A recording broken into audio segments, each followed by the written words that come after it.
በስመ አብ ወወልድ ወመንፈስ ቅዱስ አሐዱ አምላክ አሜን።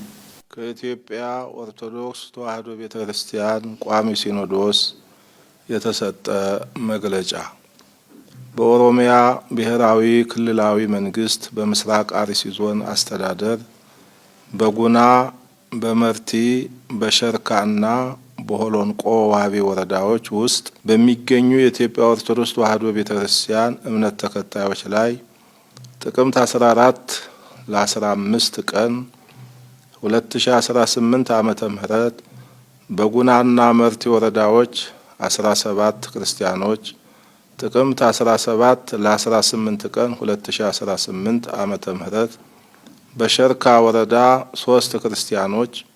እንዲሁም ጥቅምት 18 ለ19 ቀን 2018 ዓመተ ምህረት በሆሎንቆ ዋቢ ወረዳ 5 ክርስቲያኖች በድምሩ በጥቅምት ወር 2018 ዓመተ ምህረት ብቻ 25 ኦርቶዶክሳውያን ወገኖቻችን አገራችንና ምድራችን ብለው በሰላም በተኙበት በድንገት ማንነታቸው ባልታወቀ ታጣቂዎች በአሰቃቂ ሁኔታ እንደተገደሉና ግድያውም ከእለት ወደ እለት እየተባባሰ መሆኑን የምስራቅ አርሲ ሀገረ ስብከት ጽሕፈት ቤት የላከውን ሪፖርት ቋሚ ሲኖዶሱ የተመለከተው በከባድና ጥልቅ የሐዘን ስሜት ነው። በመሆኑም በምስራቅ አርሲ ሀገረ ስብከት እንዲህ አይነቱ አሰቃቂ ድርጊት ሲፈጸም የቆየው በተደጋጋሚ እንደመሆኑ መጠን እንዲህ አይነቱ አስነዋሪ ድርጊት በቅዱሳት መጻሕፍት ሆነ በሰው ልጅ ሰብአዊ መብት ፈጽሞ ተቀባይነት የሌለው በነጻነት የማምለክ ህገ መንግስታዊ መብትን የሚጋፋ ተከባብሮና ተቻችሎ የመኖር መንፈሳዊ እሴቶቻችንን የሚያጠፋ ክብረ ነክና ሊወገዝ የሚገባው ስነ ምግባራዊ ድርጊት በመሆኑ የኢትዮጵያ ኦርቶዶክስ ተዋሕዶ ቤተክርስቲያን ቋሚ ሲኖዶስ በጽኑ አውግዞታል። ሆኖም ጉዳዩ በቀጥታ የሚመለከታቸው መንግስታዊ አካላቱም ይሁን ሰብአዊ የሆነ ተግባር በጽኑ በማውገዝና በህገ መንግስቱ የተረጋገጠውን በህይወት የመኖርና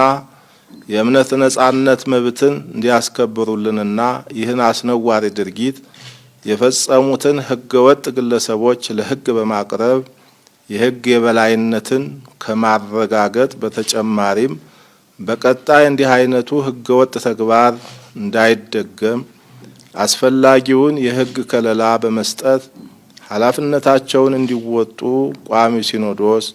መንፈሳዊ ጥሪውን ያስተላልፋል።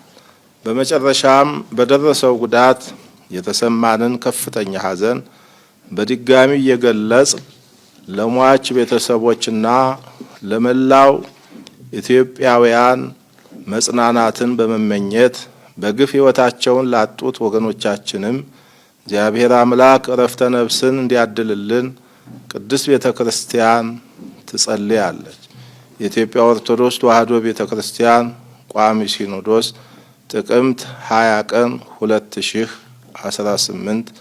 ዓመተ ምህረት አዲስ አበባ ኢትዮጵያ